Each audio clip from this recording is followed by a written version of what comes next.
Okay, wow, that was amazing. Thank you very much. And Ed, I don't have any good pictures and I have an electronic crutch, but I'll show you a nice book here. This is the book I wrote, The Book of Barely Imagined Beings, came out last year or so, and it was really successful. It's like, bloody hell, that was amazing. Because it took me 4 or 5 years to do, and I think I earned less than half the median wage doing it, so it wasn't for money.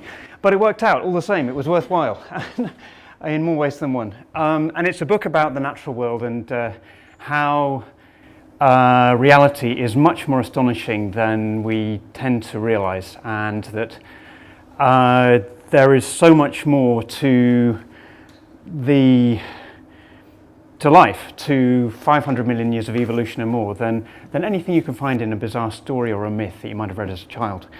So the book is like a celebration of life. And there's an American theologian, a guy called Thomas Berry, who died a few years ago, and a line of his I particularly like was, once we begin to celebrate, everything becomes possible. And as Ed has alluded, and as we all know, I'm sure, there's lots to be concerned about. The line you quoted from Barbara Kingsolver, that audible roar, there's lots to be very concerned about in our world. But still you need to celebrate. You need to keep in your life to stay sane, in my view. It's nothing controversial to say perhaps. You need to retain a sense of how scary things can be, how terrible things can be, and how much there is to be worried about, and yet to be ready to celebrate and to find reasons for celebration. So anyway, so that's what that book's about, and I think it's more or less what I'm working on a new book now, because I decided I wasn't poor enough or frustrated enough, so I do it again. And this book's called A New Map of Wonders, and so what the hell is that? I'm going to talk a bit about that, but forgive me, I'm going to rely on an electronic crutch because I want to quote some people and I have a bad memory. So yeah, we had, I think it's posted on the website, the CrowdShed website today, wonder, a feeling of amazement and admiration caused by something beautiful, remarkable, or unfamiliar. That's a pretty good definition of wonder, but I'll give you another one from an academic philosopher called Martin Evans. An attitude of altered, compellingly intensified attention. I'll say that again. An attitude of altered, compellingly intensified attention towards something that we immediately acknowledge as somehow important, something whose appearance engages our imagination before our understanding, but which we will probably want to understand more fully with time. So I think there's a lot in there one can work with. It's just a start. So I've started to research around this, and I was looking at map of wonders. What could that be about? And I found that there's been lots of books like this in the past. There's one I'm sure you know well from 1557 by Girolamo Cardano, who actually, very interesting mathematician, did very early work on probability theory. But he wrote a book called, Latin title is De Verum Varietate, on the variety of things. And he provides a taxonomy of wonders. There's the wonders of the earth, there's wonders of the water, and he argues that while some things are truly wonderful, and perhaps beyond rational explanation, other things are worthy of wonder, but not great wonder, and some are simply not marvellous at all. In the first class, he places the blue clouds off the Straits of Magellan, the south coast of the south tip of South America, and in the second class are things which are fairly wonderful, but not outstandingly so. He talks about the foot jugglers of Mexico. I imagine maybe Ed has seen, or others have.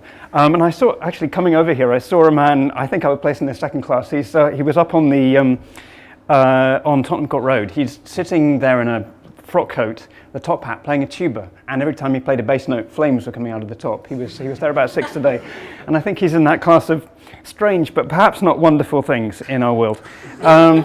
But anyway, to make a map of wonder, you'll have to, I'm going to draw invisibly here. I didn't bring a picture. So if you, this is your mathematical lesson for today. So I'm going to have a chart, and there's an x-axis and a y-axis. This is horizontal and vertical. And on the x-axis, the horizontal axis, we've got cognitive engagement. That's to say how much your mind is engaged with reality around you. So if you're a sea slug, you're right down at the bottom here. You're not really very engaged, or if you're a sea squirt, rather, I'd say you don't even have a brain of any kind. And at the top end, you have a very high level of cognitive engagement. You might be working on some complex, weird mathematical problem. That's your x-axis, and then you've got your y-axis, the vertical axis.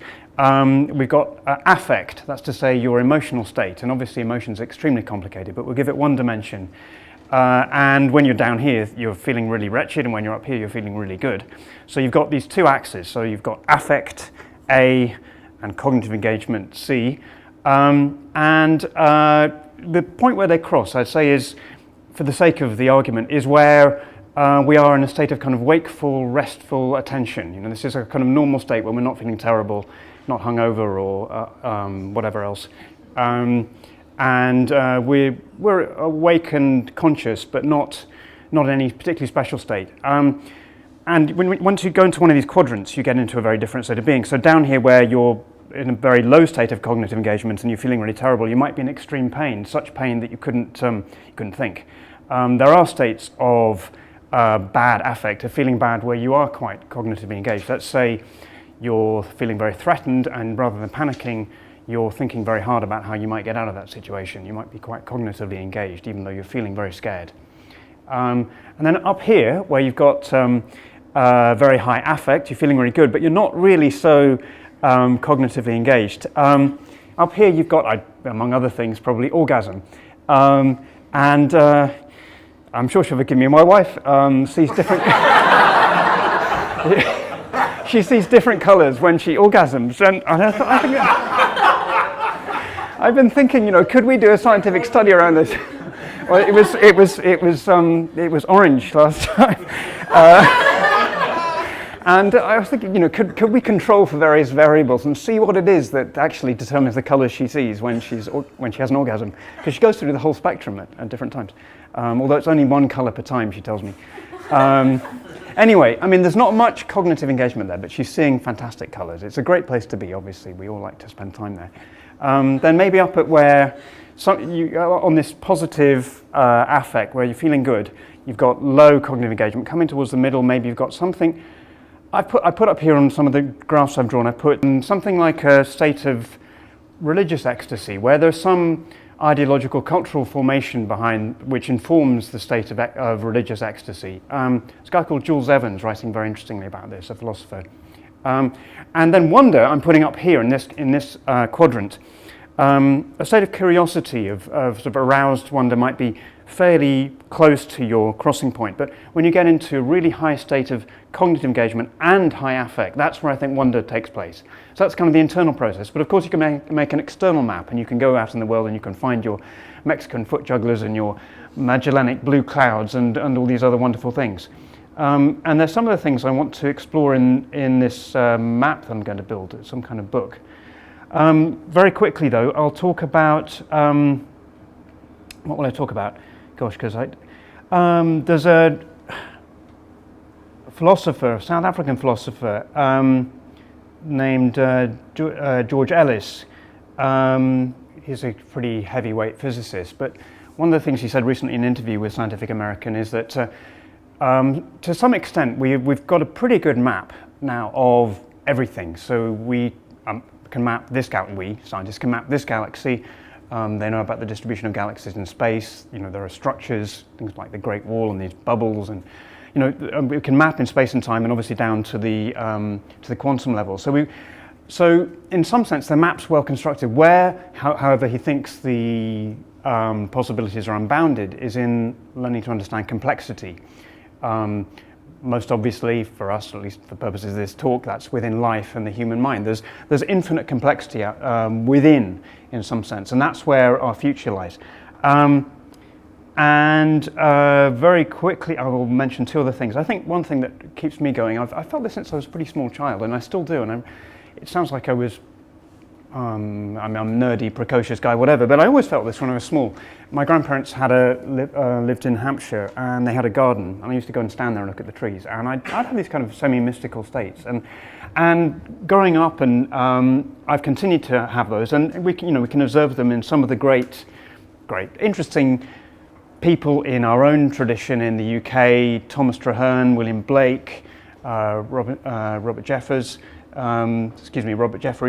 Walt Whitman is a well-known example of one of the US poets who talks about these transcendental states of wonder and joy. I think these are part of what informs what I'd like to be, what keeps me going. And I'll read you two lines from Thomas Traherne, a 17th century mystic. You never enjoy the world aright till the sea itself floweth in your veins, till you are clothed with the heavens and crowned with the stars. Yet further, you will never enjoy the world aright till you so love the beauty of enjoying it that you are covetous and earnest to persuade others to enjoy it. That would relate to something that we've had from April, showing these wonders to young people who never see them. And we can find them in very humble places, in a garden in Hampshire, wherever it might be. And very finally, I've got a 7-year-old daughter, and I've spent the last few years reading a lot of stories, bedtime stories. And I was reading one from the Arabian Nights recently, and it struck me, wow, this is a really deep story here, and it has a wonder to it, because the story is, it's the talking bird, the singing tree, and the golden water. And you may know the story very briefly to kind of encapsulate it. The Shah, the king, is a very wise man, but he does something very, very foolish. He marries a woman and is tricked into believing that the 3 children that she gives birth to are in fact animals, and she's banished from the court. Of course, what's happened is the evil older sisters have substituted the babies for animals, and because they want to destroy their younger sister. And so the woman who's apparently given birth to these animals is exiled. The children grow up with the gardener far away. And through a series of trials and experiences, which include death and terrible dangers, eventually the children are brought back together with the father and the mother, and they kind of live happily ever after. And it's a beautiful story, but there's a number of messages in it. I mean, I guess some of them occurred to me as I was reading this story, that the very ordinary things are, once we learn to recognize them, the most beautiful. So in this case, the children, the actual children of the Shah, are beautiful and marvelous phenomena in life, and the Shah has not seen that. Instead, he's been persuaded. He hasn't paid attention to what's in front of his mind. He's believed in some ridiculous story, and he hasn't paid attention to what's in front of him, and he hasn't seen what's there. He hasn't seen that people have tried to trick him, and so he's vested in other people's opinions rather than in what his own intelligence should tell him, and he's almost destroyed his life and destroyed the life of other people. And it's a beautiful story. I think it's about the possibility of the recovery of love, and about. But it very nearly doesn't happen. The point is that it almost ends in disaster 3 times. Anyway, I've kind of garbled it, but that's the story. And I'd recommend you read it. And it's that, I think, is what wonder is about. It's about recognizing, Ed quoted from Schopenhauer, it's about recognizing, learning to see what's there, and not giving credence to ludicrous and dangerous and foolish and small-minded and evil ideas, and being a little bigger than those. And that's what is wonderful.